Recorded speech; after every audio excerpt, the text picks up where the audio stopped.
மிக துல்லியமாக கணிக்கப்பட்ட உங்களுடைய ராசி பலன்களை உடனுக்குடன் தெரிந்து கொள்ள நம்ம தமிழ் ஹாரோஸ்கோப் சேனலை சப்ஸ்கிரைப் பண்ணிக்கோங்க. மறக்காமல் பக்கத்தில் இருக்கிற பெல் பட்டனை டச் பண்ணி ஆல் அப்படின்ற ஆப்ஷன் வரும், அதை அழுத்திக்கோங்க. அப்போ தான் நம்ம போடுற வீடியோக்கள் உங்களுக்கு வந்து கொண்டே இருக்கும். கும்பம் ராசி. கும்பம் ராசியில் பிறந்த உங்களுக்கு சிவன் எழுதிய விதிப்படி என்ன நடக்கப் போகின்றது? அதாவது ஒவ்வொரு ராசியில் பிறந்த ஒவ்வொருவருக்குமே சிவன் எழுதிய விதிப்படி தான் எல்லாமே நடக்கும். மும்மூர்த்திகள் இருக்கின்றனர், பிரம்மா, சிவன், விஷ்ணு என்று. இதில் பிரம்மா ஆனவர் உயிர்களை படைக்கக்கூடிய தொழிலை செய்கிறார். உலகில் இருக்கக்கூடிய ஒவ்வொரு உயிரையும் பிரம்மா தான் படைக்கிறார்.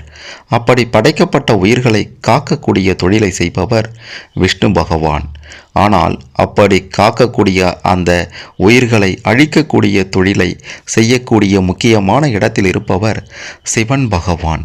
அதாவது உங்களுடைய பாவ புண்ணியங்களுக்கு ஏற்ப உங்களுடைய ஆயுட்காலம் நிர்ணயிக்கப்படும். அதை சிவ பகவான் செய்கிறார். அந்த வகையில் பார்க்கும்போது சிவன் எழுதிய விதிப்படி கும்பம் ராசியில் பிறந்த உங்களுக்கு என்னவெல்லாம் நடக்கப் போகின்றது?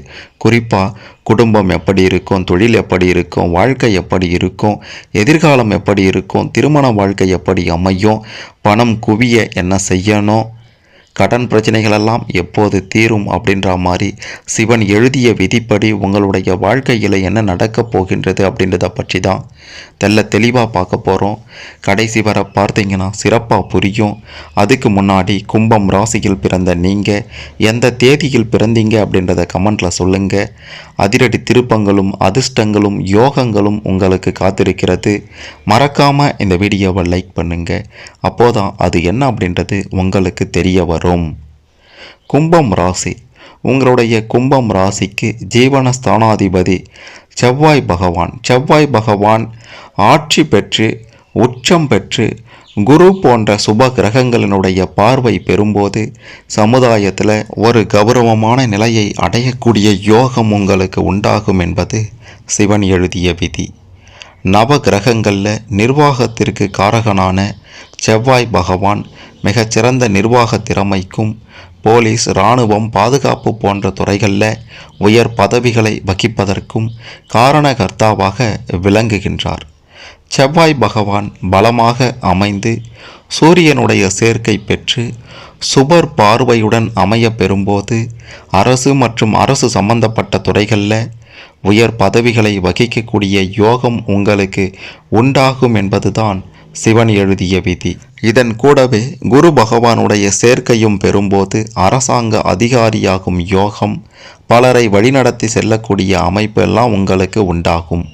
குறிப்பாக செவ்வாய், சூரியன், குரு, சந்திரன் போன்ற நட்பு கிரகங்களினுடைய சேர்க்கை பெற்று பலமாக இருக்கும்போது சமுதாயத்தில் மற்றவர்களால் மதிக்கப்படக்கூடிய அளவில் மிக பெரும் பதவிகளை வகிக்கக்கூடிய யோகமும் உங்களுக்கு நிச்சயம் உண்டாகும்.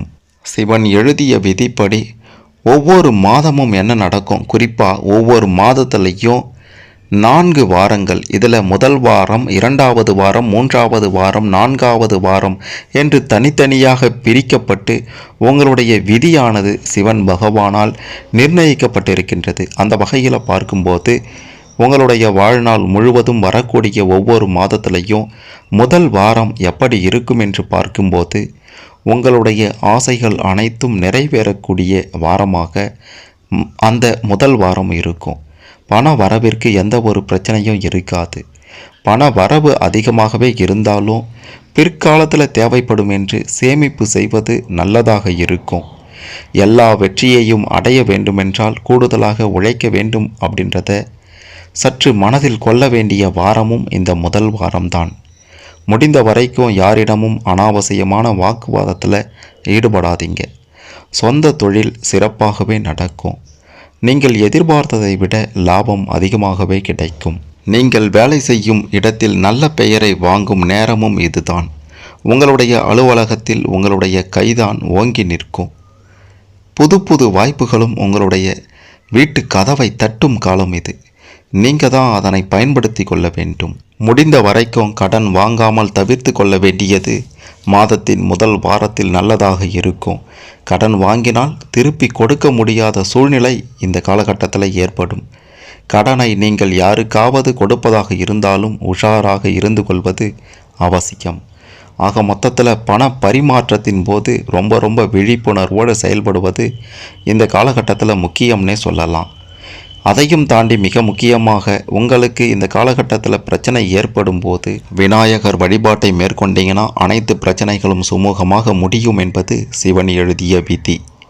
அடுத்ததாக செவ்வாய் பகவான் சூரியனுடைய சேர்க்கை பெற்று அதனுடன் சந்திரனும் ராகுவும் அமைய பெறும்போது மிக பெரும் சாதனைகளை செய்யக்கூடிய அமைப்பு உங்களுக்கு உண்டாகும். செவ்வாய் பகவான் சந்திரன் ராகு அல்லது கேது சேர்க்கை பெறும்போது பல தொழில்களில் லாபத்தை சம்பாதிக்கக்கூடிய யோகம் உங்களுக்கு இருக்கின்றது. செவ்வாய் பகவான் பலமாக அமைந்தவர்களுக்கு இயற்கையிலேயே அதிகாரம் மிக்க குணம் இருக்கும் என்பதால் செவ்வாய் சந்திரன் குரு சேர்க்கை பெற்றிருந்தாலும் ஒருவருக்கு ஒருவர் கேந்திர திரிகோணங்களில் அமைய பெற்றிருந்தாலும் அதிகாரம் மிக்க உயர் பதவிகளை வகிக்கக்கூடிய அற்புத யோகம் உங்களுக்கு உண்டாகும். செவ்வாய் சூரியன் புதன் சேர்க்கை பெற்றிருந்தால் மிகச்சிறந்த பொறியாளராகவும் யோகம் உங்களுக்கு உண்டு.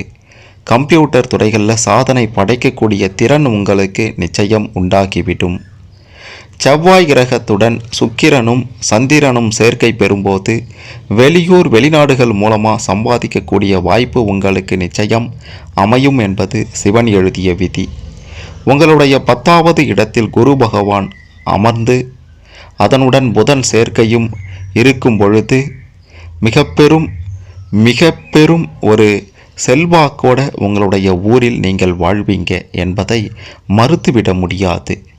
10வது இடத்தில் ராகு அமைந்து அதனுடன் சனி பகவான் சுபர் பார்வையின்றி இருக்கும்போது சட்டத்திற்கு புறம்பான தொழில் செய்து சம்பாதிக்க வேண்டிய ஒரு நிலை உருவாகலாம்.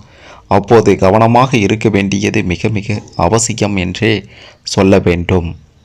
அடுத்ததாக பார்த்தீங்கன்னா ஒவ்வொரு மாதத்துலேயும் 2வது வாரத்தில் சிவன் எழுதிய விதிப்படி உங்களுக்கு என்ன நடக்கும்னா நிதி நிலைமை நிச்சயம் சீராக இருக்கும். குடும்பத்தில் மகிழ்ச்சி நிலவும். பிரச்சனைகள் அதிகமாக வருவதற்கு பெருசாக வாய்ப்பே இல்லை. இருந்தாலும் நாவடக்கம் அப்படின்றது தேவை. வீட்டில் உள்ளவர்களுடைய ஆரோக்கியத்தில் கவனமாக இருக்கணும். வியாபாரத்தில் போட்டி நிச்சயம் இருக்கும். இருந்தாலும் கடின உழைப்பினால் உங்களுடைய வெற்றி கொடியை நாட்டுவீங்க. புதுசாக தொழில் தொடங்கலாம். அலுவலகத்தில் வேலை பளு சற்று அதிகமாகத்தான் இருக்கும். உங்கள் உடன் வேலை செய்பவர்களே உங்களை பார்த்து பொறாமைப்படக்கூடிய காலகட்டமும் இந்த காலகட்டம்தான். உடன் வேலை செய்பவர்களிடம் மட்டும் சற்று ஜாக்கிரதையாக இருந்து கொள்ளுங்கள். அவங்களே உங்களுக்கு எதிரியாக மாறும் வாய்ப்பும் இருக்கின்றது. மாணவர்களாக இருந்தீங்கன்னா கல்வியில் அதிக கவனம் எடுத்து படிக்கணும். எப்படிப்பட்ட பிரச்சனை வந்தாலும் மன தைரியத்தோடு எதிர்கொண்டு வெற்றி அடைவீங்க. ஆரோக்கியத்தில் சற்று கவனமாக இருக்க வேண்டியது அவசியம். உறவினர்களிடமோ தெரிந்தவர்களிடமோ அனாவசியமாக உங்களுடைய குடும்ப விஷயத்தை பகிர்ந்து கொள்ள வேண்டாம். மற்றவர்களிடம் பழகும் பொழுது எல்லையை தாண்டி பழகுவதையும் நிறுத்தி கொள்ளணும். பிரச்சனைகளில் இருந்து தப்பித்து கொள்வீங்க இந்த காலகட்டத்தில் என்பதை உறுதியாக சொல்லலாம். ஒவ்வொரு மாதத்துலேயும் வாரத்தின் 2வது வாரத்தில் சிவன் எழுதிய விதிப்படி என்ன நடக்கும்னு தெரிந்து கொண்டிருப்பீங்க. மிக முக்கியமாக ஏதேனும் தடை தாமதங்கள் பிரச்சனைகள் இந்த காலகட்டத்தில் உருவானால் துர்க்கை வழிபாடு, மிக முக்கியமாக செவ்வாய்க்கிழமையில் துர்க்கை வழிபாடு உங்களுக்கு மிக பெரும் யோகத்தை கொடுக்கும் என்பதும் சிவன் எழுதிய விதியாக இருக்கின்றது. ஆகையால் உங்களுக்கு வரக்கூடிய பிரச்சனைகள் அனைத்தையும் நீங்கள் இந்த வழிபாட்டின் மூலமாக தீர்த்து விடலாம் என்பதையும் உறுதியாக சொல்லலாம். அடுத்ததாக பார்த்தீங்கன்னா ஒவ்வொரு மாதமும் 3வது வாரத்தில் சிவன் எழுதிய விதிப்படி என்ன நடக்கும்னா இதுநாள் வரைக்கும் தடைபட்டு கொண்டிருந்த சுபகாரியங்கள் அனைத்தும் இந்த காலகட்டத்தில் நிச்சயம் முடிந்துவிடும். உங்களுடைய சுய மரியாதை அதிகரித்துவிடும். இதுவரை ஏளனமாக பேசிய சொந்த பந்தங்கள் எல்லாமே இப்போது உங்களை உயர்த்தி பேசுவாங்க. கணவன் மனைவிக்கு இடையே மட்டும் சின்ன சண்டை வருவதற்கான வாய்ப்புகள் இருக்கின்றது. முடிந்த வரைக்கும் விட்டு கொடுத்து போங்க. சொந்த தொழிலில் புதிய முயற்சியில் வெற்றி அடைவீங்க. லாபமும் அதிகரிக்கும். இது நாள் வரை அலுவலகத்தில் இருந்து வந்த பிரச்சனைகள் அனைத்தும் முடிவுக்கு வரக்கூடிய காலகட்டமும் இதுதான். உங்களுடைய மேல் அதிகாரிகள் உங்களை பாராட்டும் அளவிற்கு திறமையாக செயல்பட போறீங்க. சம்பள உயர்வும் கிடைக்கப் போகின்றது, பதவி உயர்வும் கிடைக்கும். சின்ன சின்ன பிரச்சனைகள் அவ்வப்போது ஏற்பட்டாலும் வெற்றி இலக்கை நோக்கி சென்று கொண்டே இருப்பீங்க. அதில் எந்தவித சந்தேகமும் வேணாம். எப்படிப்பட்ட வெற்றியை அடைந்தாலும் நாவடக்கம் மட்டும் அதிகமாக இருக்கணும். இல்லைனா பிரச்சனைகளில் சிக்கிக்கொள்ள நேரிடும். நீங்கள் நல்லதுக்கு என்று நினைத்து சொன்னாலும் அது தவறாக போய் முடியும் சூழ்நிலையும் ஏற்பட்டுடும். ஜாக்கிரதையாக பேசுங்க. மிக மிக சிறப்பான காலகட்டமாக மாணவர்களுக்கும் இந்த காலகட்டம் இருக்கும் அப்படின்றதையும் சொல்லியே ஆக வேண்டும். இந்த காலகட்டத்தில் ஏதேனும் பிரச்சனைகள், தடை, தாமதங்கள் ஏது வந்தாலும், உங்களுக்கு தொந்தரவு கொடுத்தாலும் சனிக்கிழமை அன்று அம்மன் கோவிலுக்கு சென்று வழிபடுவது மிகச்சிறந்த நல்ல பலன்களை கொடுக்கும் என்பது சிவன் எழுதிய விதியாக இருக்கின்றது. அடுத்ததாக பார்த்தீங்கன்னா, ஒவ்வொரு மாதமும் 4வது வாரத்தில், கடைசி வாரத்தில் என்ன நடக்கும் அப்படின்ட்டு கேட்டிங்கன்னா, உங்களுடைய முயற்சிகள் அனைத்தும் நிறைவேறக்கூடிய காலகட்டம் இது. அது மட்டும் இல்லாமல் வெற்றி பாதையில் செல்வீங்க. வீட்டில் சந்தோஷமான சூழ்நிலை இருக்கும். பண வரவு சீராக இருக்கும். உங்களுடைய பொருட்களை மட்டும் பத்திரமாக வைத்து கொள்வது அவசியம். உங்களுடைய அலுவலக பணியில் கவனமாக இருக்கணும்.